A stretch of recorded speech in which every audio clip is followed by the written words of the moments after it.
Spirit Bomb was a powerful technique taught by King Kai to Goku and was used many times throughout Dragon Ball Z and Dragon Ball Super. The first time in the Saiyan Saga, the second time on Namek during the Frieza Saga, third time against Kid Buu, the Buu Saga, and the last time in Dragon Ball Super against Jiren. So now I'll be doing a what if on this technique. What if the Spirit Bomb purified souls, making them pure of heart? So we start off in a fight against Vegeta, where Krillin throws the Spirit Bomb towards Vegeta. Vegeta dodges the Spirit Bomb just in time. However, Gohan reflects it, sending Vegeta flying straight into the air as the Spirit Bomb collides with him, causing him to feel immense pain as he sent flying upwards into the sky. So now let's get straight into the video.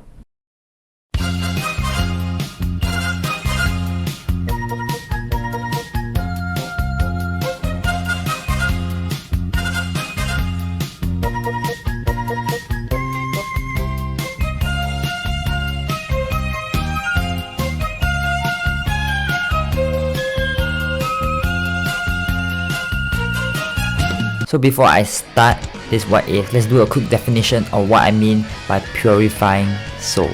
So purifying souls means that once the Spirit Bomb is used on you, you become pure of heart.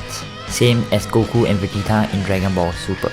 So Vegeta, as he descends onto the floor, realizes that there was no point in this fight.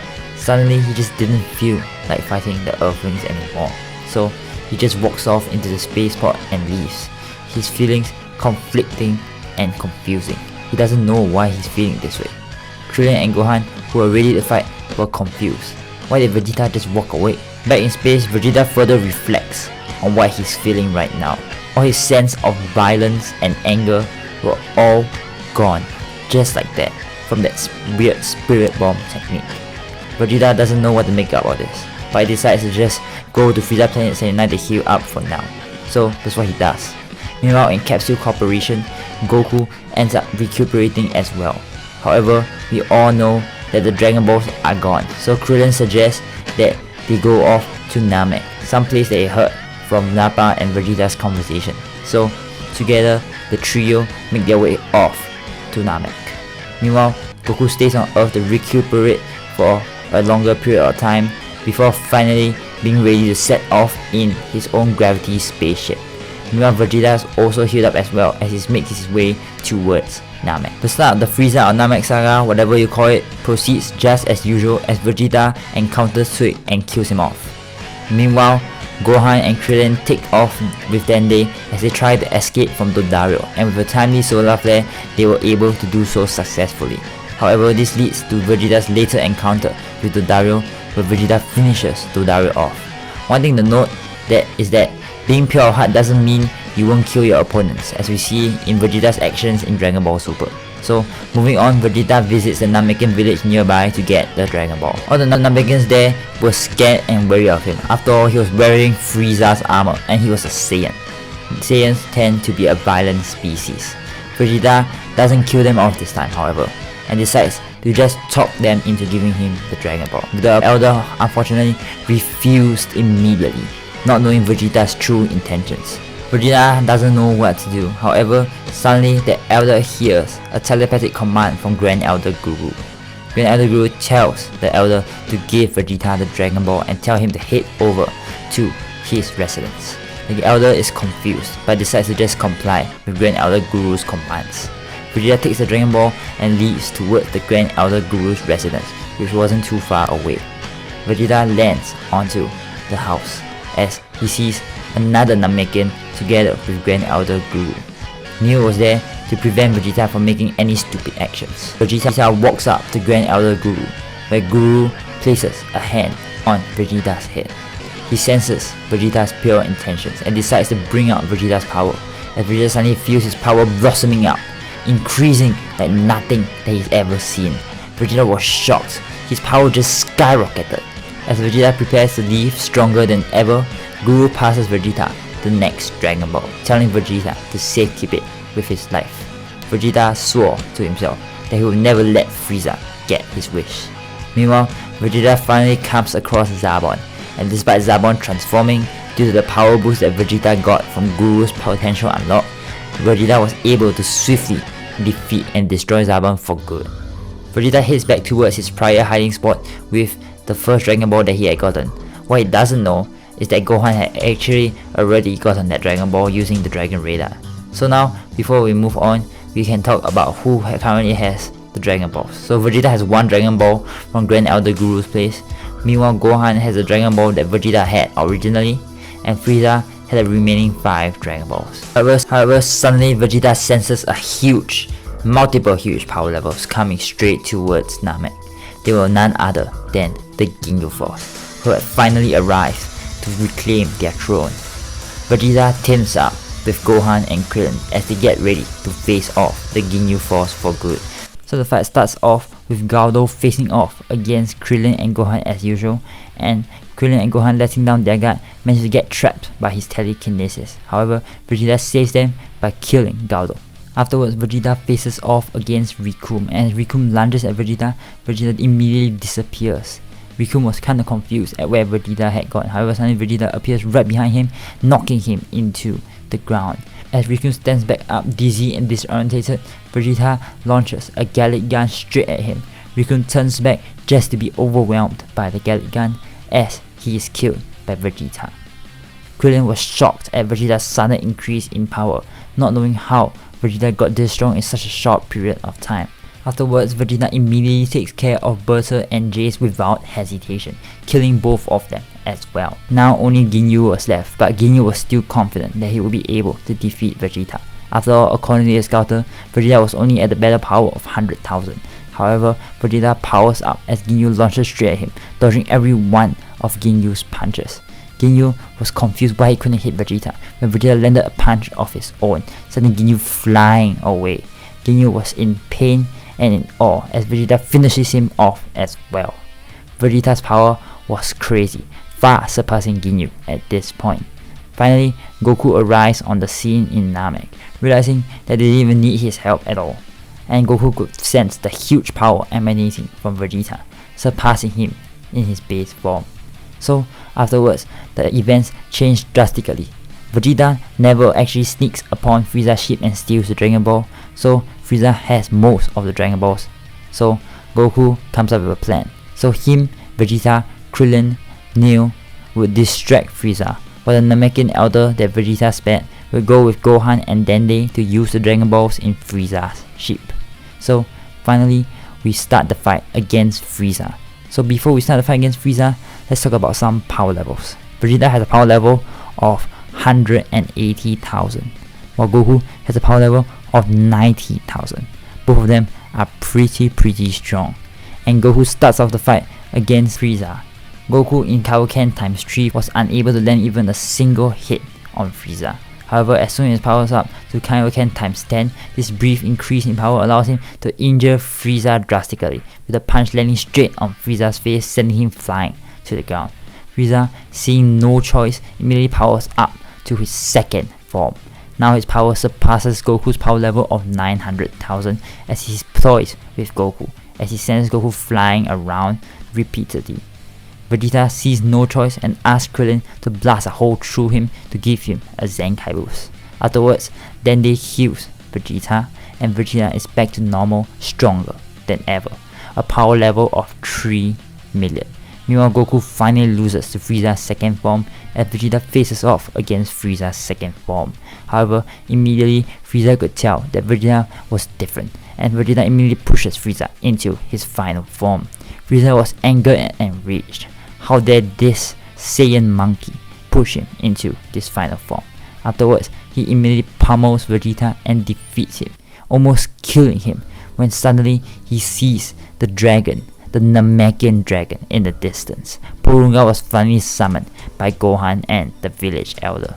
Frieza was pissed off as he flies off immediately towards the dragon. However, he was stopped and intercepted by Goku, who was once again healed due to his senzu beans that he brought to Namek. Just before Goku starts the fight against Frieza, Vegeta joins in as well. He was also healed thanks to the senzu beans, and now Vegeta looks at Goku as they nod at each other in affirmation. They were going to team up against the galactic tyrant Frieza. Reasonably, Frieza at this point is pretty mad. I mean, Vegeta and Goku were just distractions this entire time, distracting him from his main goal of immortality. So Frieza immediately blasts both of them away. However, Goku was able to keep up with him this time around when he goes up to Kaioken times 20 and once again rockets back towards Frieza, landing a solid punch on Frieza, knocking him towards the ground. Frieza's patience has run thin. He had enough of these games. He was gonna eliminate these Saiyans right away and get his wish. Frieza suddenly bulks up tremendously, going into his true final form. However, it was too late. The wishes have already been granted and the Dragon Balls scatter away. Frieza visibly shakes in anger as Goku and Vegeta land near him. However, suddenly he launches a large ki blast towards Goku. Goku dodges just out of the way in the nick of time. However, Frieza wasn't actually aiming for him. This blast hits Vegeta straight on, causing Vegeta to take the brunt of the blast, the entire explosion rocketing through the entire planet. Goku watches in horror as Vegeta is sent flying in the distance. Goku looks back at Frieza, indescribable rage evident in his face.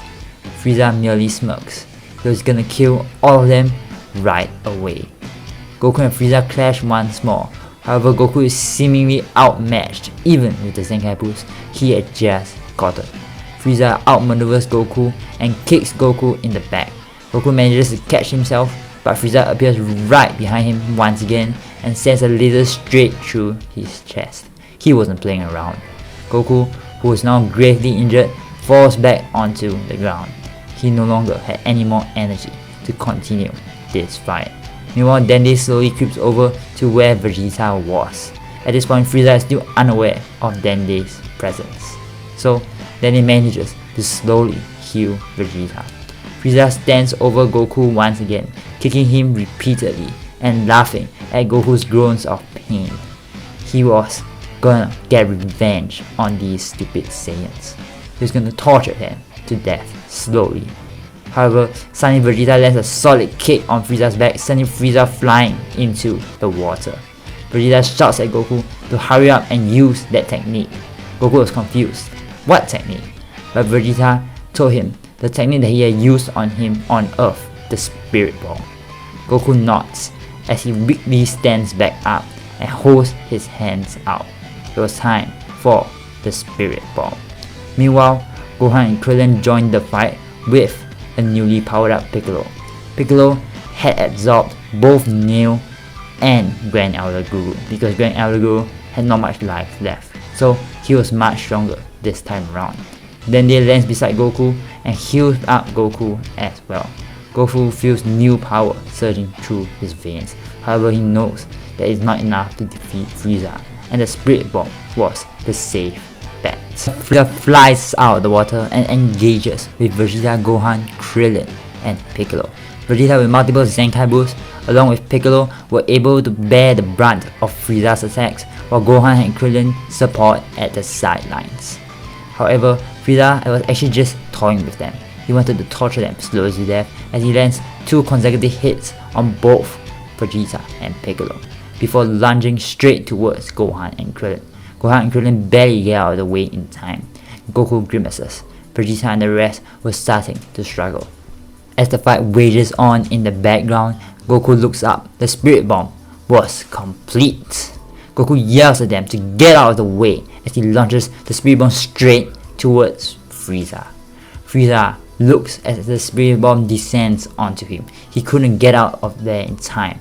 Frieza puts his hand out, trying to block the Spirit Bomb, however to no avail. The Spirit Bomb completely consumes Frieza, shaking the entire planet and its surroundings. The Spirit Bomb was powerful, and Z fighters thought that the battle was over. Frieza was defeated. However, in the distance, Frieza climbs back up, severely injured, but he was still able to fight. Goku notices and immediately turns around, his shoulders tensing up. He immediately readies himself to fend off Frieza once more. However, Frieza seemed to be quite uninterested in fighting Goku. He seemed to be pretty subdued and he made no move towards Goku and his friends. Vegeta put a hand on Goku's back. It was alright, he said. Frieza was no longer a threat. Looks like his theory was correct after all. Goku himself was just plain confused. What had just occurred? What did Vegeta mean? Vegeta explains, having experienced the Spirit Bomb firsthand on Earth, it seemed to have an effect when any evil or maliciousness hidden in your heart would be fully eliminated. That was what happened to him, and this was probably what Frieza was experiencing right now. So let's talk about how Frieza's feeling. In all honesty, he doesn't know what to do with himself. Just a few minutes ago, he was filled with anger and hatred, and he wanted to murder Goku. However, now he just felt that revenge was petty and stupid. Frieza stalks away back to his ship as Goku watches in fascination. Wow, the Spirit Bomb was awesome! On King Kai's planet, King Kai suddenly praises himself. After all, this was his technique. Frieza decides his first course of action was to clean up the Frieza Force. Meanwhile, Goku and Vegeta get back to Earth and go on their separate ways. Vegeta moves over to Capsule Corporation while Goku goes back to greet Chi-Chi.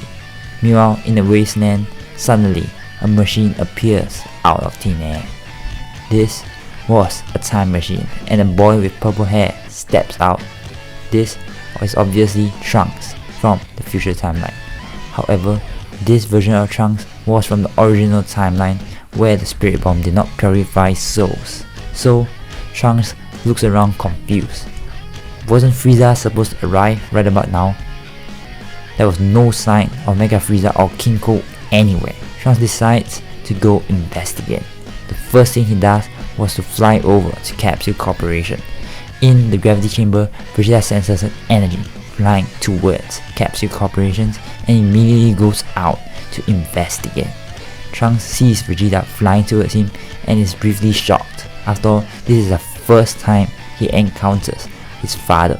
Vegeta immediately questions who Trunks was. Trunks was briefly flustered. However, he calms himself down and decides to tell Vegeta why he came over to the past. Trunks decides to tell Vegeta about the androids in 3 years time, as well as Goku's heart virus, but concealing other important facts such as his real identity. Vegeta couldn't quite put a finger on it, but the kid kinda seemed familiar somehow. Trunks turns around and leaves. After all, his purpose was fulfilled. However, Vegeta wants to spar with Trunks. He blocks Trunks' way and tells Trunks to show him his power. After all, he needs a good gauge on the android's power, and Trunks was the only person who had fought the android so far. Trunks decides to show off Super Saiyan. After all, Vegeta might be close to Super Saiyan at this point, and this could push him over to breaking point and help in Vegeta's training. However, Vegeta just looked confused. What the heck was this transformation? Trunks realized he messed up the timeline somehow. I mean, wasn't Goku supposed to turn Super Saiyan here? And yes, he was supposed to. But in this version of events, the Spirit Bomb was able to subdue Frieza, so Goku never turned into a Super Saiyan. Trunks explains that this was the Super Saiyan transformation, and immediately Vegeta lunges straight at Trunks. However, to no avail. Vegeta was completely beaten up by the time Trunks stopped. Trunks was just too many levels above Vegeta. Vegeta was amazed and angry at the same time. How was some kid able to achieve Super Saiyan before him? Trunks merely smirks. After all, he had to go through a lot in order to achieve this transformation. Vegeta tells Trunks to explain how this transformation occurred and how he could do it as well. After all, he was a prince and he needed to reclaim his glory. Meanwhile, Goku makes it onto the scene. He felt two powerful key signatures clashing with each other and wanted to investigate as well. He knew one of them was Vegeta, but couldn't quite pinpoint who the other person was. And at first glance, he couldn't recognize who this Trunks guy was. Trunks asked Goku whether he knows how to turn Super Saiyan, and Goku merely shrugs. He doesn't even know what a Super Saiyan is. Vegeta explains the Super Saiyan was a warrior of legend, someone born once every 1000 years. Vegeta thought that that person was him. However, this kid seemed to have defied their expectations fully. Trunks tells Goku about the androids as well, and then after that makes his leave. He was sure that with this motivation, Goku and Vegeta would be able to train themselves to become stronger than the androids. Meanwhile, we go back into space to talk about Frieza's adventure. As I said before, Frieza wants to clean up the Frieza Force, make it better, make it stand for a nobler purpose instead of just killing and hatred. However, King Ko did not agree with his ambitions at all. He didn't even recognize the son he raised. Their mutual disagreement at how the Frieza Force should be ran led to them clashing with each other, their blows erupting and shaking the entire area around them. Before this, King Ko and Frieza were basically evenly matched. However, what King Ko didn't account for was that Frieza has been doing some training of his own. Frieza despises training. Even after his soul was purified, he still believes that training was a huge waste of time. However, what he saw were the Saiyans on Namek, the rapid rates at which they grew, and the brutal training they put themselves through. So Frieza recognized that training could sometimes be important, so he had actually done a little bit of training before coming to fight King Ko, and this put him an edge over King Ko, allowing him to eliminate King Ko and take over the Frieza Force for good. He didn't really want to kill his own father, however, he knew that his father had evil intentions. Fortunately, the complete overhaul of the Frieza Force will have to be at the expense of his father's life. Their motivations and intentions just did not align at all. So we now move back to Earth, where Trunks spars with Goku and Vegeta, showing off the power of the Super Saiyan transformation. Goku and Vegeta are hella impressed. This was amazing. If they could access that form too, this will help them greatly. So Trunks powers down and tells them that there were androids coming in 3 years time. 2 ruthless androids, androids 17 and 18. And these androids were capable of destroying multiple Super Saiyans at once. So Goku and Vegeta had to take this very seriously. Afterwards, he transforms back into a Super Saiyan, telling them this Super Saiyan transformation was harnessed through anger. Goku and Vegeta nod as they listen attentively. This was a power that they both desperately wanted. After all, it was the key to defeating the androids, and was the key to saving many lives on Earth. So, after giving Goku the Habetler medicine, Trunks takes his leave, and they begin their intense training. Piccolo and Gohan join into the training sessions with Goku and Vegeta as well. The reason why Vegeta is willing to train with Goku is because it's actually pure of heart, and such things like jealousy, hatred is all wiped clean. So Vegeta actually just treats Goku as a rival and a companion. So we move into the 3-year timescape. After the 3 years, both Goku and Vegeta have harnessed the legendary Super Saiyan transformation. And now we move off into the Android/Cell saga. So as usual, Android 19 and 20 make their appearance, and Goku faces off against Android 19. Goku was far superior to Android 19 in this version of events, as he had an extra training partner in the form of Vegeta. Goku uses his Kamehameha and launches it towards Android 19. However, Android 19 absorbs it, and immediately Android 19's power increases rapidly.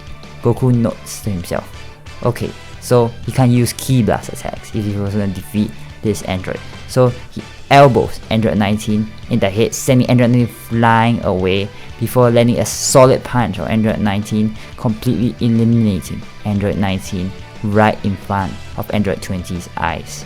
Android 20, aka Dr. Gero, was very worried.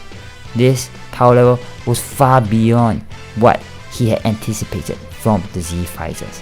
However, Goku immediately succumbs to the heart virus right after the fight with Android 19, and Android 20 takes this opportunity to immediately try and absorb the energy from Goku. However, Vegeta stands in his way, a Super Saiyan as well, and Gero trembles in fear. The next few events occur as usual. Android 19's head lies on the floor, and Trunks arrives. Seeing Android 19's head is kinda confused because he never seen the android before. So after that, we move to Gero's lab, where Gero decides that he had no choice but to release 2 of his most powerful creations. Android 17 and 18. As we all know, Android 17 and 18 are not fans of Dr. Gero, so they immediately kill off Dr. Gero, and then after that make their own plans to kill Son Goku. Vegeta, as usual, arrives on the scene with the rest of the gang, and as usual, Vegeta challenges Android 18 to a fight. This Vegeta that we know is much stronger. However, will he be able to take Android 18 down? Well, Vegeta transforms into a Super Saiyan, and Android 18 is honestly not that impressed, so they trade blows, their punches shaking the earth and ground around them. Vegeta was pretty strong and was actually able to match up to Android 18. However, Android 18 had the benefit of infinite energy, which Vegeta did not have. So as the fight went on, Vegeta was losing some of his stamina, while Android 18 was at tip-top condition. So Android 18 eventually manages to finish off Vegeta in a very prolonged fight. Vegeta was sent flying away as he powers down into his base form, injured and battered. He expected to die right there and then. However, the androids didn't seem very interested in finishing him off, as he immediately left the scene. Vegeta is really confused, but he swore that he would take them down the next time he meets them. Afterwards, we have the events happening on Kami's lookout as usual, with Piccolo fusing over with Kami in order to stop Cell, and then Piccolo facing off against Imperfect Cell, and then Imperfect Cell escaping with a solar flare. Afterwards, Goku wakes up, and instead of Goku and Gohan and Vegeta and Trunks pairing up, Goku and Vegeta pair up this time.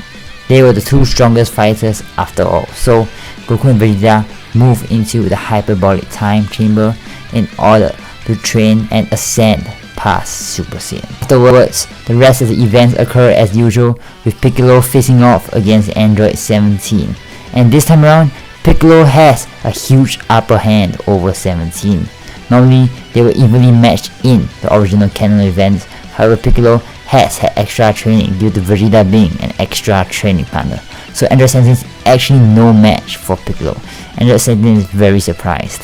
Just like a day ago, Piccolo was like nothing, like an ant compared to him. Suddenly, he just got a huge power up. This was insane. As the fight between Piccolo and Android 17 wages on, Imperfect Cell makes his way onto the scene and is immediately spotted by Android 16. Android 16 yells at Piccolo and 17 to stop fighting.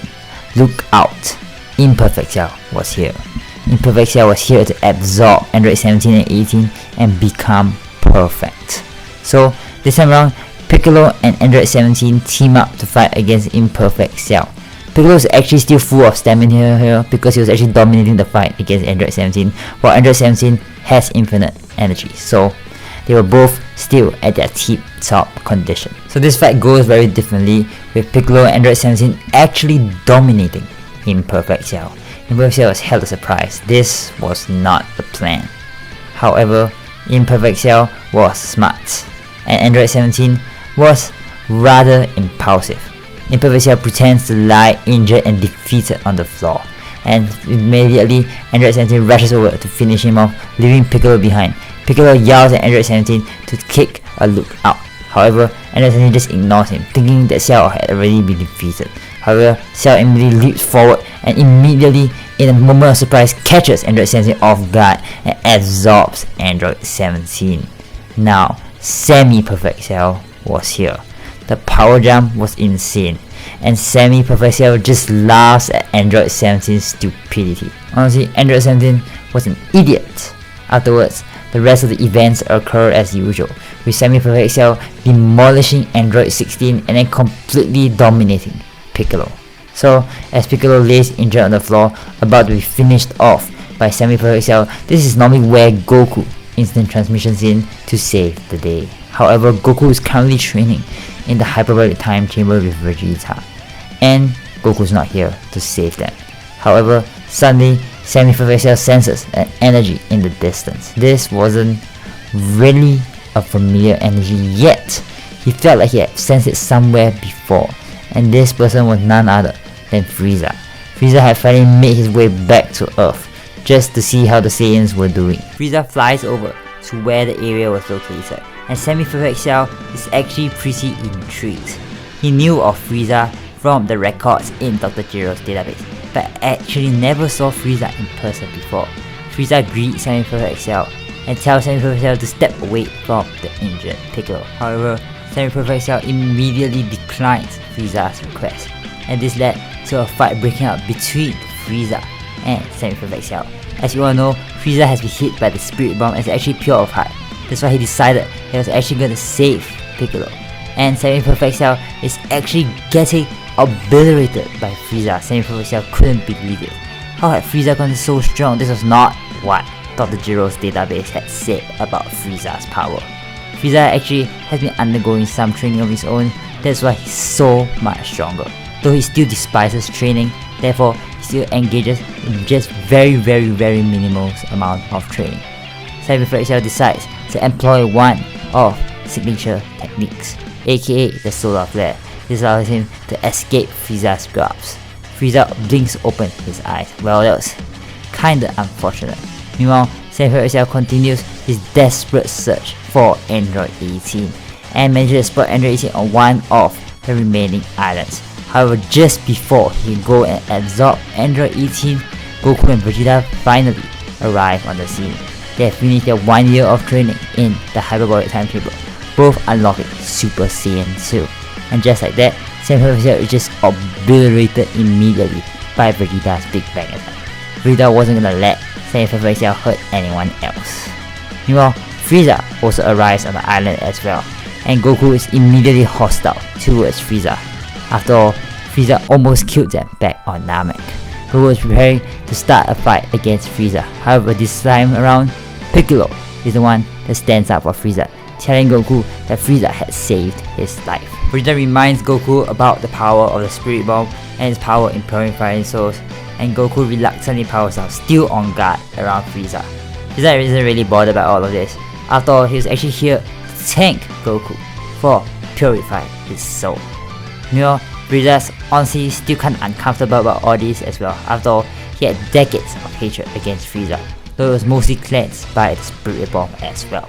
So now we move into the time skip, the 7-year time skip between the Cell Saga and the Buu Saga. Frieza actually visits Earth from time to time to help with the Z Fighters training. As I said before, Frieza still despises training, so he trains like 1 hour every week or something, or even something less than that. Basically, he engages in very minimal amounts of training. However, he is still the strongest in the group, just with that little amount of training. His potential was really limitless. Meanwhile, Goku and Vegeta continue to try to catch up to Frieza as well, with both of them unlocking Super Saiyan 3. Yes, Vegeta has Super Saiyan 3 in this scenario, because Super Saiyan 3 is cool. Meanwhile, Gohan also unlocks Super Saiyan 2 as well, and is actually able to advance Super Saiyan 2 to a pretty powerful level. In fact, he can actually beat Goku and Vegeta in Super Saiyan 2. However, he has no access to the Super Saiyan 3 transformation. Now we've officially moved forward into the Buu Saga. The events occur as usual, with Gohan moving into high school and getting exposed by Videl. Afterwards, Videl threatens Gohan, and Gohan reluctantly agrees to train her and enter the World Tournament. So, the World Tournament Saga officially begins. However, one thing to note is that Android 17 and 18 are both dead in this scenario. So Frieza actually takes up Android 18's position in the tournament. And also, Krillin doesn't get married, so kinda sad for him. And the World Tournament announcer is actually pretty intrigued by this year's entrance. There were some really weird looking individuals like Piccolo, Frieza, and he wonders where he's seen Piccolo before. But anyway, enough about that. So we move onward, where the group meets Shin and Kibito, aka the Supreme Kais in disguise. Piccolo couldn't really put his finger on why they seemed so familiar. However, they immediately became hostile as they recognized Frieza. Wasn't Frieza supposed to be like an evil individual? What's he doing here on Earth of all places? Was he here to aid Majin Buu's revival? They're immediately suspicious of Frieza, were about to start a battle against Frieza.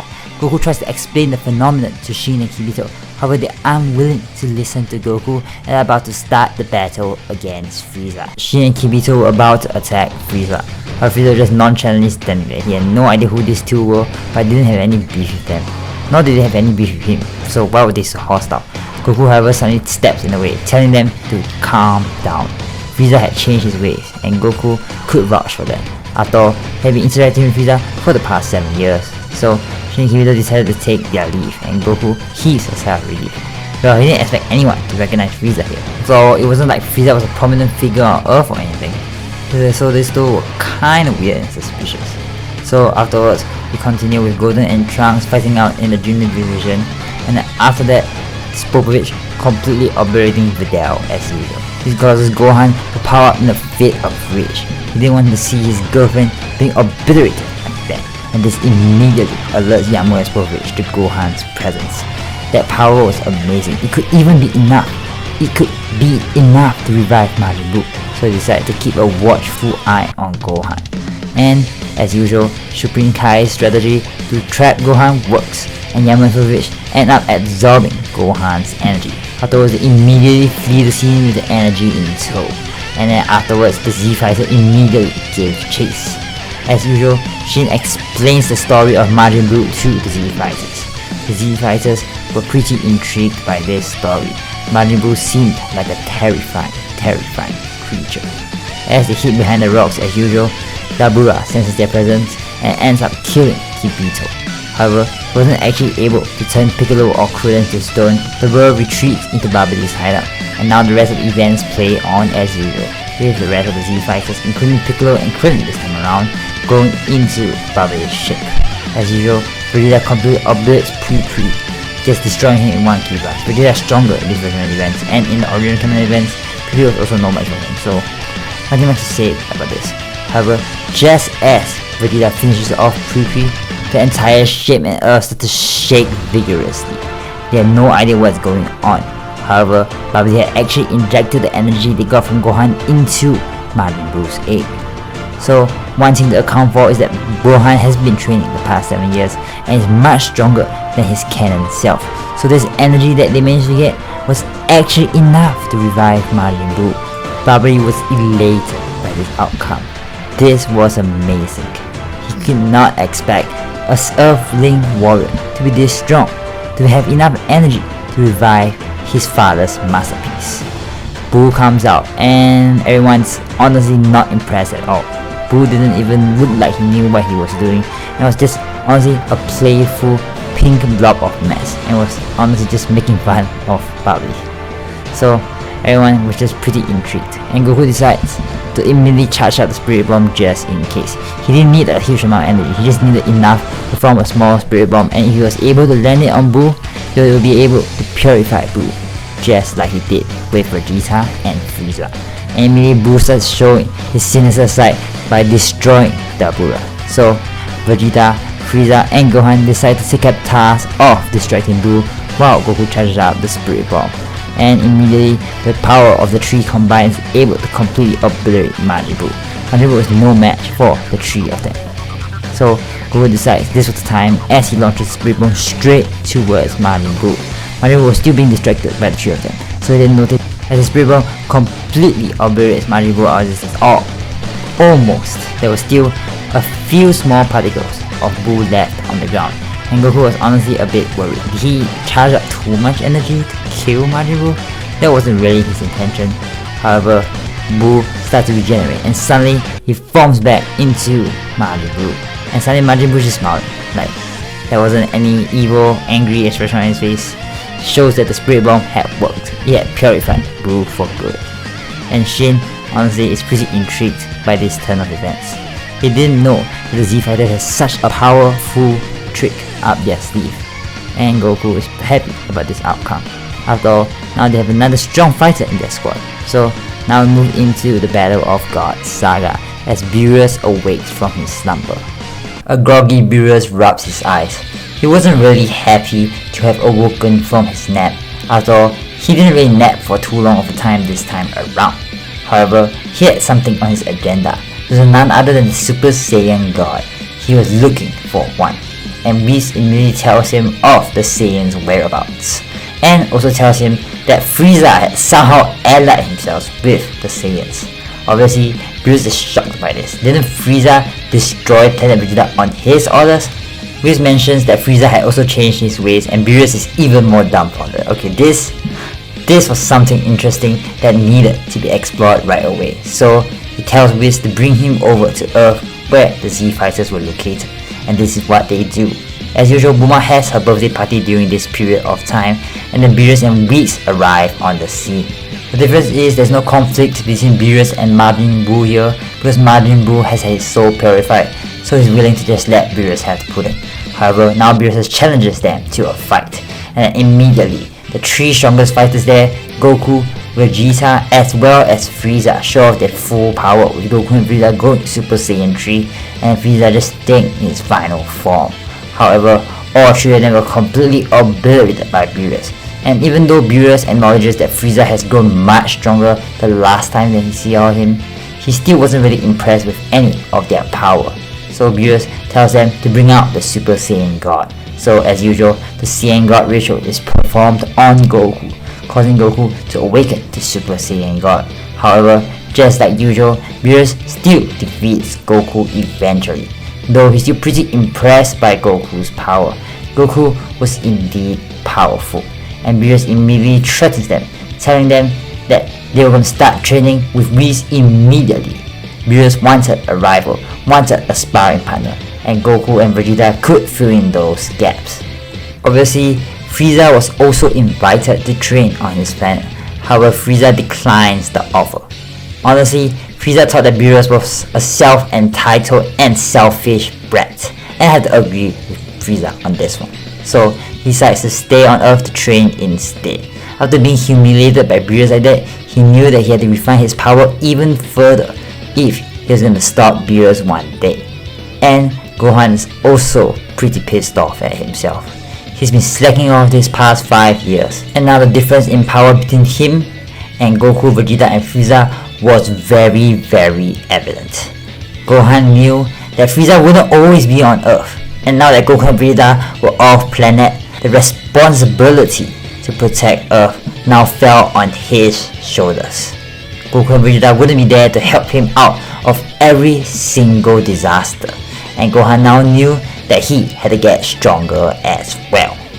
And now Gohan looks at Frieza, and Frieza looks back at Gohan. Well, they had just found the most ideal training partner. A normal day on Beerus' planet, Goku and Vegeta were training intensely with Whis. Beerus was taking a nap as usual when two uninvited guests made their presence known as they crashed and destroyed basically half of the forest on Beerus' planet. They were none other than Champa and Vados. The two God of Destruction siblings have a not so friendly reunion with each other, constantly mocking and insulting each other. Goku watches on in confusion while Vegeta in amusement. Eventually, Champa tells Beerus the reason he was here, a tournament between the two universes for the Super Dragon Balls. Beerus ponders on this. Well, he had two super strong fighters, and Frieza was also no slouch. Beerus accepts the challenge, and Champa immediately declares victory. This infuriates Beerus even more. However, before another fight breaks out, Vados transports Champa away. Both siblings were pretty confident in their own team. Champa had a secret weapon hidden up his sleeve, while Beerus was quite impressed at Goku and Vegeta's growth during this short period of time. So, the recruitment process for the tournament begins. Gohan and Frieza have been training regularly since the Battle of Gods saga, so they were both really strong at this point in time. So, Goku and Vegeta travel over to Earth from Beerus' planet and witness one of the sparring sessions between Gohan and Frieza. Gohan and Frieza were sparring at Capsule Corporation and trading blows with each other. Even though Gohan was only in his base form and Frieza only his full power state, well, they are both displaying impressive reflexes and speed. Goku watches on in amazement. This was awesome! Now he had two even more strong fighters, and Vegeta just nods his head in approval. Since the Buu saga, he has always maintained his point that Gohan had the most potential out of all of them. Seeing Gohan tap into his own potential was something that greatly appeased the Prince of all Saiyans. So obviously, these two were the next picks for the tournament, making 4 out of 5 of the team members already chosen. So who will be the last member? Well, this last member is none other than Piccolo. Piccolo has also been training regularly with Gohan and Frieza, and he's actually stronger than his cat himself. So now we move into the tournament. As usual, Goku and Vegeta travel over to the hyperbolic time chamber first to do some more last minute training. Keep in mind, because Goku and Vegeta are stronger, they have already started training for powers that exceed Super Saiyan God Super Saiyan, aka Super Saiyan Blue, with Vegeta already delving into the power of destruction, and Goku trying to tap into Ultra Instinct. So the 3 years in the hyperbolic time chamber were more to further refine their skills instead of improving their power even further. The 3 years passed by, and now Goku and Vegeta exit the hyperbolic time chamber, excited and pumped for the tournament. The day of the tournament arrives, and everyone travels over to their deserted and forsaken planet. So there's actually no changes to the Universe 6 lineup, nor any changes to the matches that follow. Though when Frieza sees Frost, Frieza was intrigued. Who was this Frost and how strong was he? Obviously, Frost was also interested in Frieza as well, but their mutual interest in each other will be settled at a later date. For now, let the tournament begin. Goku faces off against Butamo in the first match, and Butamo is even less of a challenge in this version of events, and Goku easily hurls Butamo out of the arena, securing a ring-out victory. Next up, Goku faces off against Frost. The commentator comments on Frost's charity efforts, which reinforced the notion that Frost was a good person. Goku was surprised while Frieza suspicious. This caused Goku to kinda let down his guard, and Frieza could tell. So Frieza immediately warns Goku not to do so. Frost could easily be lying to the entire world. Frieza wouldn't put it past him, and Goku decides to take Frieza's words seriously. Over the years, Goku has learned to trust Frieza. Frieza has proved his worth as a valuable and trustworthy ally. So Goku decides to focus during his fight against Frost. So now Goku faces off against Frost, and he just decides to take this fight in his base form. This is because he doesn't actually need to even transform at all.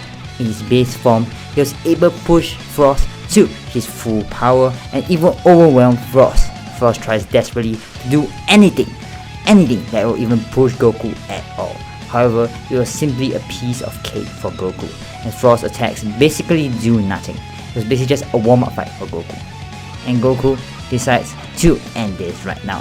Frost knew that he had to do something, if not he was going to be eliminated. So Frost immediately charges towards Goku. Goku blocks his punch. However, suddenly he realizes that he was starting to feel lightheaded. Goku sees a small needle in Frost's palm and knew that Frost was cheating. He knew that he had to immediately go all out right away if he wanted to win this fight.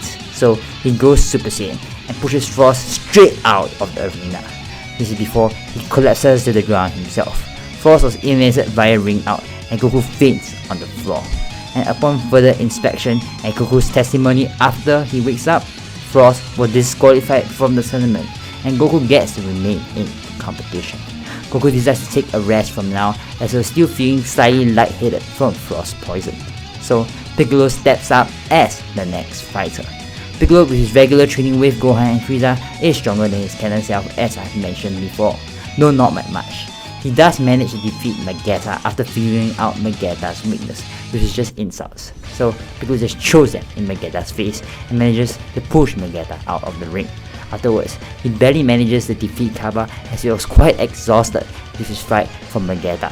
However, without Vegeta teaching Kaba how to turn Super Saiyan, this means that the Universe 6 Saiyans will not know how to turn Super Saiyan when they go into the Tournament of Power a few months from now.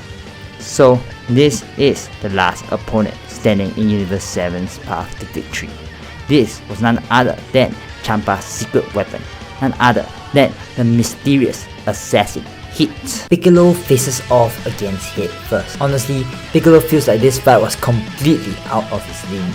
Hit's power felt boundless compared to himself, and Piccolo knew that Hit wasn't even showing everything he had. Piccolo engages Hit, but Hit, without even using a single technique, overwhelms Piccolo with monstrous speed and agility, dodging out of the way and nailing Piccolo straight in the gut. Piccolo tries his best, but is ultimately bested. Gohan goes up next, and Hit could tell that Gohan won't be as easy of a foe. Gohan and Hit engage, and Gohan in his ultimate form can kinda hip up with Hit's raw speed and cancel out some of Hit's attacks, but suddenly Hit blips out of sight. Gohan can't sense Hit's ki, and suddenly Hit had sent Gohan flying. Gohan catches himself at the edge of the arena and tries to counter-attack, but suddenly the next thing he knew, he was already laying on the ground outside the arena. This left Gohan feeling very disappointed, dismayed, and especially confused. He was on par with Hit in terms of power, but Hit had somehow eliminated him so quickly and he didn't even have a chance to fight back. As usual, analysis from the Galactic King helps the next few fighters understand more about Hit's time skip. So who goes up next? Goku and Frieza are kinda evenly matched, but Frieza decides to go up first. Frieza shows off a new transformation that only Gohan knows about so far. Golden Frieza is here. Frieza decides to stay at far range while fighting Hit. If Hit couldn't get close to him, well, Frieza would reveal. Frieza shoots multiple death beams that curl and move with flexibility. Frieza was extremely good at such key manipulation, but Hit blips out of sight once again. However, now Frieza knew how Hit's time skip worked. He tries to predict where Hit will attack him next and actually successfully blocks Hit's punch and lands one of his own. Hit had a surprised expression on his face before it morphed into a smile. Looks like this fight would be good. It wouldn't end as quickly as the other two. Frieza's tactic of keeping Hit at long range allows time for Frieza to successfully predict Hit's attacks. However, it was mostly a stalemate. Frieza couldn't land a decisive blow on Hit, nor could Hit do the same to Frieza. Hit suddenly retreats instead of attacking and starts to power up, a purplish aura filling up the entire arena. Frieza braces himself, but suddenly he was already being tossed around the arena. Frieza tries to stabilize himself mid-air, but he cannot. Hit suddenly had the upper hand despite a negligible increase in power. This is because Hit had advanced his time skip from a mere 0.1 second to a full second, 10 times longer than its original duration. Frieza uses multiple techniques such as his telekinesis, etc. to try to hang on, but ultimately Frieza's effort was futile as he was sent flying out of the ring. Frieza collapses in exhaustion, falling out of his golden form. Hit was declared the victor of this fight. So between Goku and Vegeta, Vegeta was currently the stronger of the two by quite a large margin, even with Goku's blue Kaioken. So Beerus tells Goku to go up first. Vegeta complains wanting to fight Hit. However, Goku gladly jumps on the opportunity, thanking Beerus for his generosity. Vegeta crosses his arm in annoyance. Goku had already fought just now. Why couldn't he fight? Goku happily jumps into the arena. No more foreplay. Goku had seen enough of Hit's time skip to know its counter. He just needed to be fast enough. Goku powers up to his maximum, first to Super Saiyan Blue, which is on par with Golden Frieza. However, he puts a Kaioken times 20 on Super Saiyan Blue. Super Saiyan Blue Kaioken times 20. His power was overwhelming even for Hit, and Goku with two decisive blows sends Hit flying. Hit uses a time skip to barely keep in the arena. However, Goku's attacks were relentless and Hit couldn't fend all of them off even with his newly powered up time skip. Eventually, Goku lands a powerful blow that Hit could not fully fend off, which caused Hit to tumble just out of the arena ring. Hit loses this fight and Goku is the victor of the Universe 6 tournament. Goku powers down and immediately jumps in front of Hit, offering Hit a hand. Hit hesitantly accepts Goku's gesture as Goku pulls Hit up. He tells Hit that they will have a chance to fight again, especially in a setting where Hit could go all out. Goku could tell that Hit was restraining himself due to many of his techniques being lethal to the opponent, which was unacceptable in a tournament setting. As usual, Zeno appears and Goku gives a suggestion to Zeno about the Tournament of Power. So with the Universe 6 tournament out of the way, the future Trunks saga is up next. Zamasu was watching the competition, and his anger, his hatred and mortals grew and grew and grew. Mortals with godly powers was a completely and utterly disgusting notion.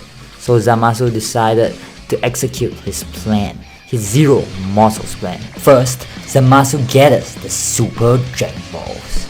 With the Super Dragon Balls in front of him, Zamasu makes his wish. A wish that will shake realities and timelines. So Zamasu decides to execute his plan, using the Super Dragon Balls to take over Goku's body, killing Goku, Chi-Chi, and Goten in the process. Fun fact though, if Zamasu had decided to take on Frieza or Gohan's body, that would be even more dangerous. For what Zamasu had seen on GodTube, Goku was the strongest, so Goku Black is created as usual. The start of the Future Trunks saga proceeds as usual in the Future Trunks' timeline, where tragedy awaits once again. The arc commences with Trunks being chased by Goku Black. Goku Black manages to kill Bulma, and then afterwards Mai falls to her demise as well.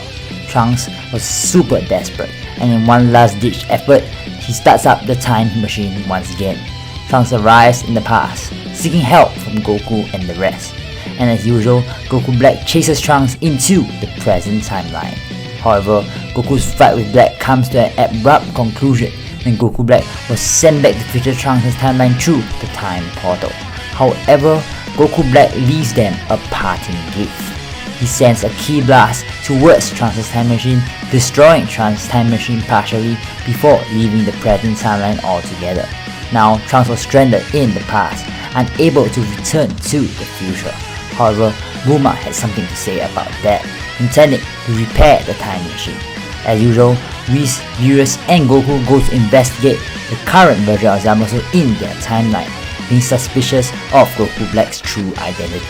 Goku gives President Zamasu a complete one-sided beatdown as usual, leaving Zamasu becoming even more bitter and angry at mortals. When Goku returns, the time machine was now repaired. This time around, instead of just Goku, Vegeta and Trunks traveling back to the future to confront Goku Black, Frieza joins in the fray as well, wanting to defeat Goku Black for himself. Gohan wants to join the group, however Goku believes that it was better if Gohan stayed in the present to safeguard Earth just in case. After all, Goku Black did show that he was capable of traveling both forwards and backwards into time, and they never knew whether Goku Black would take the opportunity to travel here while they were in the future. Goku and the rest arrive in the future, meeting the human resistance as usual. There, Trunks reunites with Mai, realizing that Mai had faked her death. Meanwhile, Frieza felt kinda out of place with everyone. Everyone just looking at him kinda weird.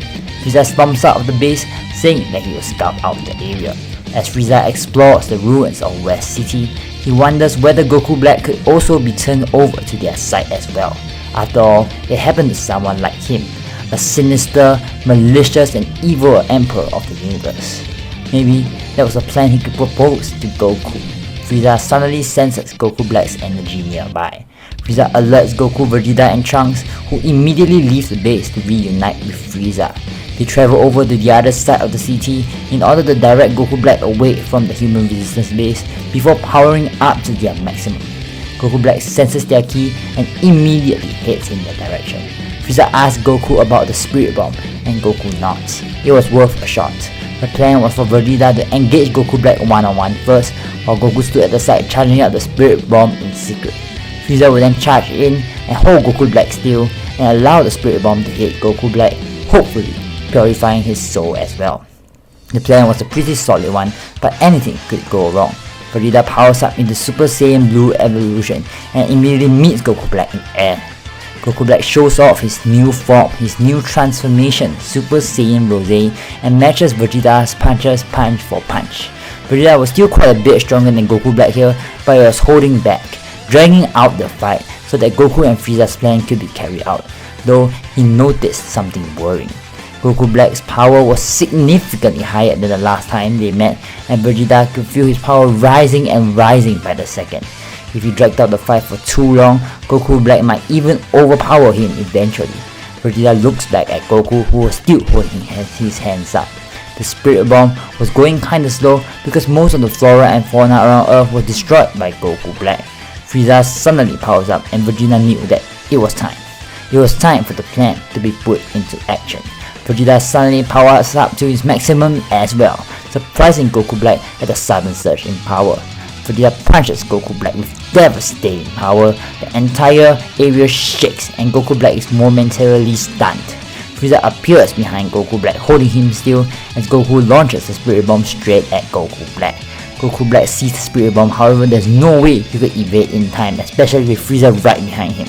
Goku Black grits his teeth as the Spirit Bomb explodes straight into his face, sending both him and Frieza flying in separate directions. Frieza's body rockets into the air. However, he shrugs it off. He wasn't hit directly by the Spirit Bomb. Goku Black, however, faced the full impact of it and was still flying through the air, barely conscious. He lands on the floor, tumbling, rolling until finally coming to a halt. His body was still as his hair fades back to black, going back into his base form. Looks like Goku Black had fainted for the attack.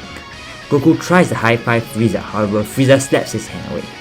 However, amidst all this, in the distance, a new adversary has joined the fray. However, he hasn't acted yet, choosing to observe the situation from afar instead. This was future Zamasu. He was looking for an opening. If he could somehow catch them off guard, then he could heal Goku Black, and the Zenkai might help Goku Black eclipse the fighters here. However, Trunks was slowly trudging over to Goku Black, wanting to avenge his mom's death. Rage filled his vision as he suddenly speeds up, bringing out his sword to plunge it at Goku Black. Goku shouts in alarm, telling Trunks to stop. However, Trunks didn't hear anything. He was gonna avenge Bulma. However, instead of stabbing Goku Black, his sword sinks into someone's head. It was Zamasu. Zamasu smirks, completely ignoring the sword in his chest. He puts his hand out, healing Goku Black fully. Goku Black jerks to his feet, preparing a fighting stance, although he just looks more confused than anything. Zamasu was even more confused than Goku Black, however. What the hell was Goku Black doing? Goku Black suddenly grips his head, screaming in agony. In his head, his emotions resemble a huge whirlwind. He doesn't know how to process and deal with them. Where was all the hatred he was feeling? Where was his anger? Trunks steps back, also looking confused, before remembering Goku's explanation from before. Goku Black was no longer a threat, and Trunks knew that he had to drill that into his own head. Zamasu punches Goku Black, telling him to snap out of it. However, Goku Black suddenly falls silent. He felt so empty. He wanted to reclaim those feelings of hatred, those feelings of resentment, as he shifted the Potara earring to his other ear. Zamasu widens his eyes, not knowing they were going to execute their contingency plan already. They move towards each other and combine. Goku yells in alarm as Trunks flies backwards, making some distance. Looks like the fight wasn't over yet, as a new fusion was born. Fusion Zamasu. In this case, while Goku Black doesn't bear any contempt for mortals, he doesn't like them either. He bore a neutral attitude. However, the other counterpart in this fusion was Zamasu, who bore intense hatred and resentment towards mortals. So the resulting fusion was still their enemy. Goku wants to execute the same plan again. However, the Zamasu in Fusion Zamasu knew not to let Goku do that. In his mind, he could see through Goku Black's memories and knew that his weird actions were all because of the technique that Goku employed. So, Fusion Zamasu decided to target Goku first. Because of the Zenkai from Goku Black's near-death experience, the resulting fusion was super powerful, and Goku didn't even have time to react before he was already punched into a building. Fusion Zamasu's speed was insane, and he was relentless in his assault, not giving Goku time to breathe. Goku powers up with Super Saiyan Blue Kaioken times 20. However, he was still being thrown around like a punching bag. Vegeta and Frieza joined as well. However, Vegeta fared no better than Goku in his Blue Evolution state. However, Frieza was slowly adapting to Fusion Zamasu. Because of his insane potential, Frieza's strength was also growing insanely quickly during this fight as well. Slowly, Frieza, along with Goku and Vegeta's help, was starting to fight on par with Fusion Zamasu. Like in canon, Fusion Zamasu starts growing desperate. He uses his Holy Wrath, launching a giant ball of yellow energy towards Goku and the gang. However, combined Kamehameha, Gallic Gun, and Death Beam from Goku, Vegeta, and Frieza was easily able to overpower Fusion Zamasu's attack, causing Fusion Zamasu to be blown backwards. In canon, this is where Fusion Zamasu starts to mutate and corrupt. However, just as Fusion Zamasu was about to do so, he suddenly stops and starts screaming in agony. The two personalities inside Fusion Zamasu were now in conflict. Goku Black, who now bore a neutral attitude, did not want to corrupt himself. He always viewed himself as a beautiful being and refused to compromise that. Meanwhile, Zamasu was too far gone and just wanted to eradicate these mortals immediately. These conflicting ideologies was literally tearing Zamasu apart. As Zamasu screamed in pain, Frieza Frieza prepares a deathly defeat. However, Goku puts a hand in front of Frieza, shaking his head. He had another plan. Vegeta looks at Goku with exasperation. This fight would have long been over if not for Goku's countless useless ideas. However, this time, Goku seemed confident that this time his plan would work out. Goku teleports away, leaving Vegeta and Frieza there to continue staring awkwardly at Fusion Zamasu. They shrugged their shoulders. All they could do was wait for Goku's signal. Suddenly, a huge green dragon appears in the sky. Vegeta recognizes the dragon as Porunga, the one he had briefly seen back on planet Namek a long time ago. Looks like Goku had gone to the future planet Namek to ask for help utilizing the Dragon Balls. Suddenly, a bright flash of light, and Friedrich Zamasu is split into two once again. Vegeta lunges forward immediately. However, Frieza just lazily walks away, thinking that Vegeta had this handled. Vegeta first kicks future Zamasu away and then grabs the Potara from Goku Black's ear and crushes it. No more fusion. Goku Black nearly stares back at Vegeta emptily, not even bothering to attack. Vegeta walks past Goku Black as he stares down Zamasu, who was preparing to attack. Goku teleports back beside Frieza as Vegeta starts the fight once again. It was a complete one-sided beatdown. Zamasu stood no chance whatsoever. However, despite this, he was smiling creepily the entire time. It was soon apparent why. Vegeta charges up a final flash, the most powerful one he could master, as he launches it towards Zamasu, fully intending to end him right there and then. Every trace of Zamasu was obliterated.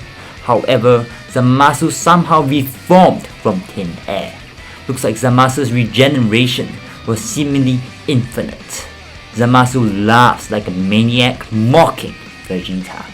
Meanwhile, Vegeta just yells at Goku, asking Goku whether he still had a wish left from the Namekian dragon. However, Goku has stupidly dismissed the dragon already, so the Namekian Dragon Balls couldn't be used for the next 3 months. Vegeta wanted to facepalm at Goku's idiocy. However, Zamasu refused to give him the opportunity to do so as he attacked Vegeta once again. As Vegeta refocuses on the fight, Goku sits in silent contemplation. Meanwhile, Frieza tells Goku to hurry the hell up. The excitement from coming to this alternate timeline had died out for him quite a bit ago. Goku continued racking his brain, trying and failing to think of a solution. The situation seemed hopeless. When he tried to call for energy for another spirit bomb, he realized that the future timeline was already completely devoid of ki. There weren't many alive flora and fauna around due to the destruction caused by the androids, and then the Bura and Babidi, and then just recently Goku Black and Zamasu. However, similar to canon, this was when Shin and Gowasu appeared in the future. Gowasu wanted to see what his apprentice Zamasu had become. Goku suddenly flies in front of them, asking whether they had any way to defeat an immortal being. However, both Kais just looked at Goku helplessly. Though Shin said that maybe he had an idea, maybe Beerus and Whis had a way to deal with an immortal being. Goku frantically tries to get Shin to stop.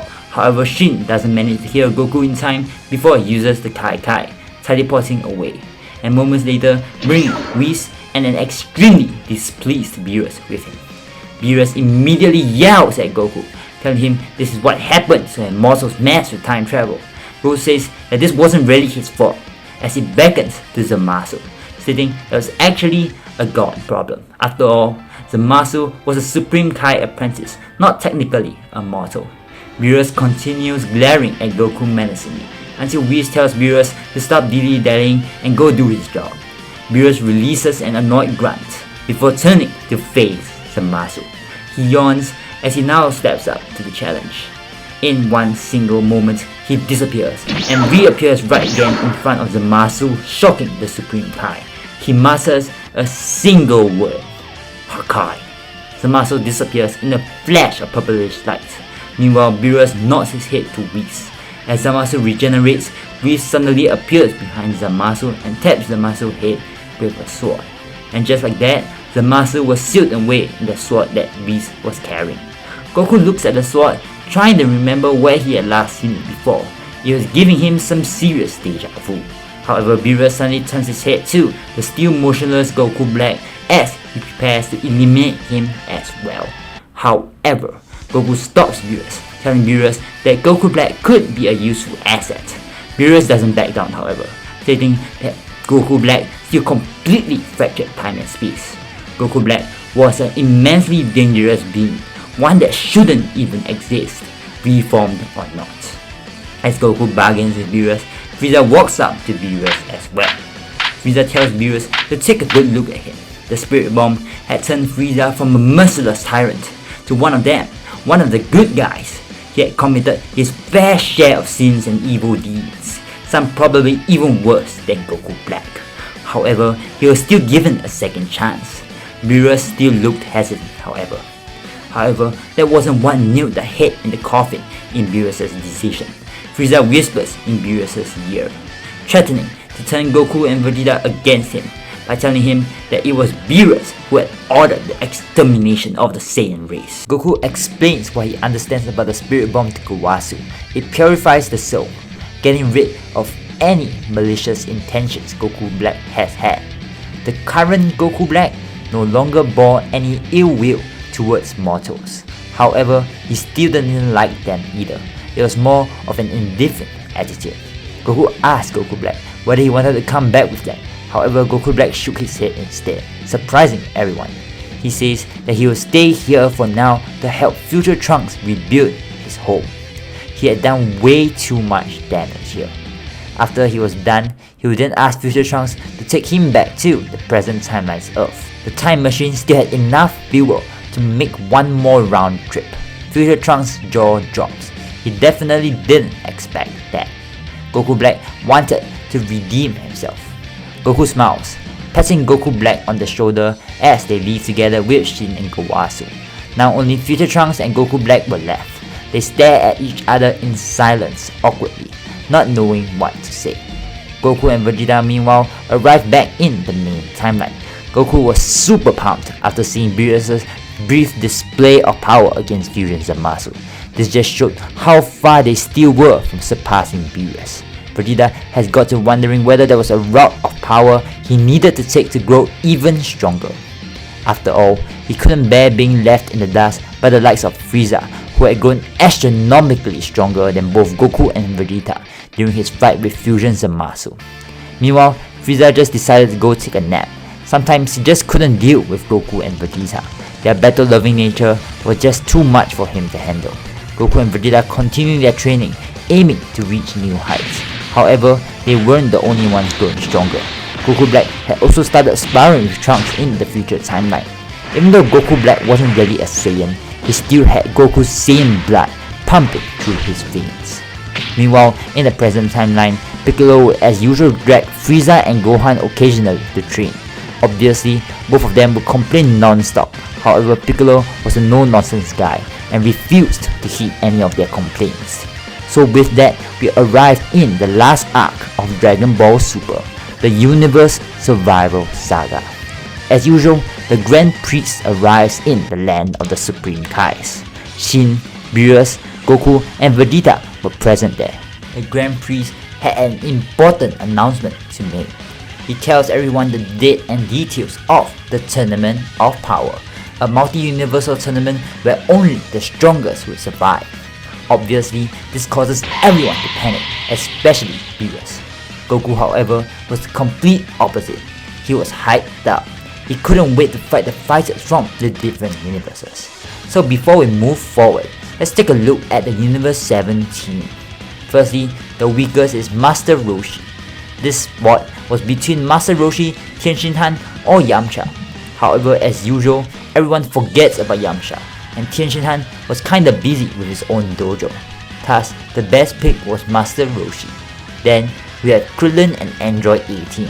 They were a pair, so naturally they would participate together. After Krillin and 18, we have Piccolo. Due to his training sessions with Gohan and Frieza, he's significantly stronger than his canon self. Then we have Android 17. Android 17 is really powerful and also had the benefit of infinite energy, so picking him was a no-brainer. However, this is where our story diverges completely from canon. The last 4 fighters are all far above 17 in terms of power. Firstly, we have Gohan. This version of Gohan has continuously trained non-stop and has never taken a break from training. Of course, he wasn't training very seriously or intensely. However, his potential more than makes up for it. Then we have Goku and Vegeta. There are in fact actually 2 fighters stronger than them on the team. However, they are both on the cusp of unlocking new realms of power that might allow them to eclipse the last 2 fighters here. In the second and last spot, we have Goku Black. His eligibility to participate was a little bit ambiguous. However, permission was still granted by the Xenos. The Xenos really wanted to see a good fight, so Goku Black was given the benefit of the doubt. Goku Black had just arrived back in the present from the future timeline with Future Trunks.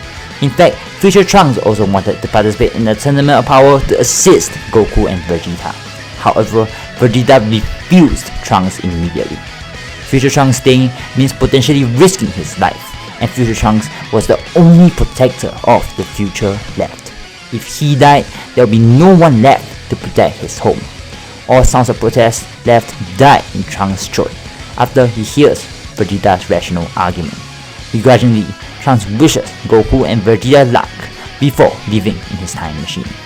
Lastly, the strongest fighter on the Universe 17, Frieza. Like Goku and Vegeta, he was also on the brink of a new power-up. However, he still needed one last push. The team makes their way to the World of Void. Team Universe 7 arrives in the World of Void. Gohan, as the team leader, tries to get everyone to discuss some strategy. However, most of the powerhouses in the team feel mostly disregard it.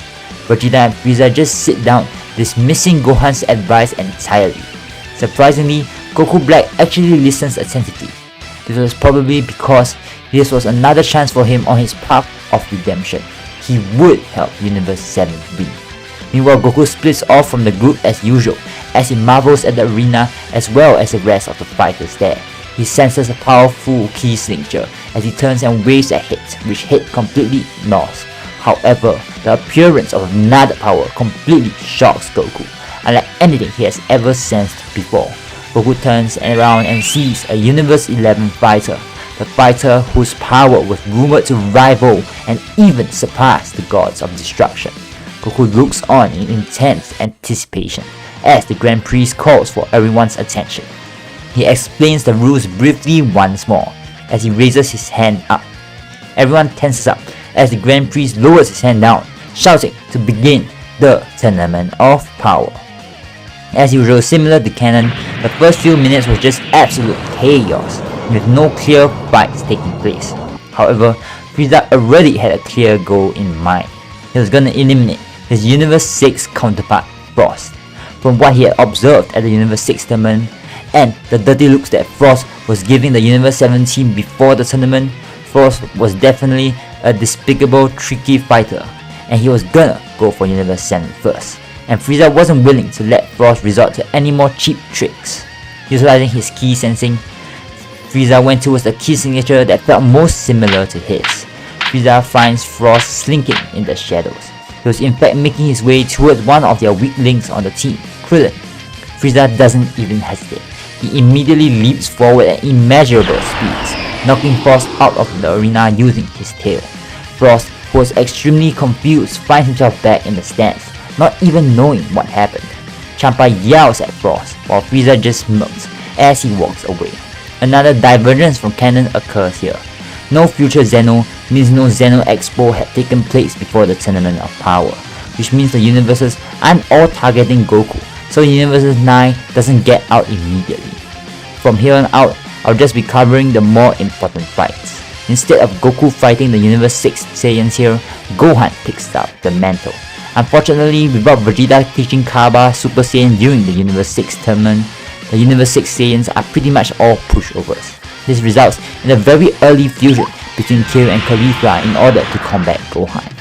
Gohan initially struggles against base Kefla in Super Saiyan 2. This version of Gohan doesn't have the ultimate form or the potential unleashed form, whatever you want to call it. However, he resorts to another transformation, Super Saiyan 3. While taxing on the body, Gohan intended to finish this off quickly. It was a tough battle, however Gohan still came out on top, knocking Clever out of the ring. Gohan collapses in exhaustion, happy that he had won this fight. The next important fight is between Goku and Hit versus Dispo and Kunshi. However, this just goes like canon, resulting in Kunshi's defeat and Dispo's escape. Next, Goku faces off against Jiren as usual, and though he's indeed much stronger, his Super Saiyan Blue Kaioken times 20 is still no match for Jiren at all. As Goku is on the back foot, Goku asked Jiren whether he could give him a second. He was gonna unveil his most powerful technique. Jiren as usual nods, giving Goku the time he needs. However, instead of resorting to the Spirit Bomb like in canon, Goku closes his eyes instead, heaving in a deep breath of air. He concentrates, and when he opens his eyes again, a greyish silverish aura surrounds Goku. Goku has undergone a new transformation. He has tapped into Ultra Instinct Omen. As usual, all the gods of destruction spectating were shocked. However, Whis simply smiles. His pupil has finally tapped into Ultra Instinct Omen at will. This fight is now much more even, with Jiren being pushed into his full power state. Goku and Jiren's fight shakes the entire world of Void, and many fellow competitors were literally forced to drop out just from the sheer power of their blows. However, Jiren starts pushing Goku back, as Goku's stamina falters, and he suddenly cannot match Jiren blow for blow anymore. As Goku is pushed to the edge of the arena, this is where Goku Black jumps in. While Vegeta and Frieza weren't people who would intervene in a one-on-one fight, Goku Black had an obligation to Goku and refused to let Goku drop out right here and then. Goku Black hits Jiren hard in the face, however Jiren barely budges. Jiren turns his attention to Goku Black. Goku now forgotten as he had fallen out of his Ultra Instinct Omen state. Goku Black struggles greatly against full power Jiren, and unlike Goku, he had no further realms of power to tap into. He was basically getting his ass handed to him by Jiren, getting thrown around like a ragdoll. 17 and Gohan immediately jump in to help as well, shouting at Vegeta and Frieza to do so. However, Vegeta and Frieza just look at each other sighing, as they finally relent, going in to fight Jiren as well. 17 and Gohan were basically fodder to full power Jiren, so they could only provide support to Vegeta and Frieza on the sidelines. Vegeta and Frieza also struggle immensely, however. That's until the fight pushes Vegeta to his limit as well, as Vegeta bursts out in a new aura, a dark purplish one. This was none other than Ultra Ego. Every hit Vegeta took made him more powerful, and he started to deal lots and lots of damage to Jiren. Jiren was getting pressured from all sides, as he's slowly being pushed to the edge of the arena. Vegeta wants a fish to finish Jiren off.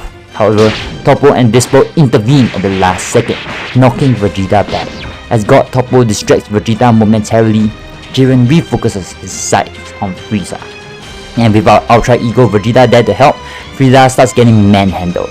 Frieza yells in frustration. However, like Goku and Vegeta, he suddenly feels a huge surge of power. Frieza uses this opportunity to get out of Jiren's grasp, landing a powerful kick on Jiren's torso. This kick was beyond anything Jiren has experienced, even more powerful than the blows Ultra Ego Vegeta and Ultra Instinct Omen Goku was dishing out. Jiren releases Frieza as he flies straight out of the arena, being eliminated. The most powerful fighter of Universe 11 was eliminated, and Frieza stands up in triumph as he admires himself, a new form in all its glory. Black Frieza was born. Vegeta then takes care of God of Destruction Toppo and Lightspeed Dispo as he starts smashing the ground in frustration. He wanted to be the one to take care of Jiren. However, looks like Frieza had one-upped him once again. With Jiren and Toppo out of the way, Hit was the next strongest fighter. However, he stood no chance whatsoever, even with his new technique, the Time Cage.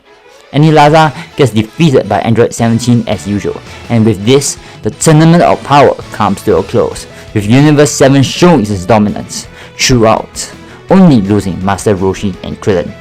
As usual, all the universes are wished back using the Super Dragon Balls. So, we're done with the anime. However, no Broly movie would take place without Frieza as an antagonist. Lastly, I don't delve into the manga section, so this is where the series will leave off for now. Hope you guys enjoyed. This has been a wild ride, a crazy idea that I just randomly thought of. So, thank you all, and I'll see you all in the next video.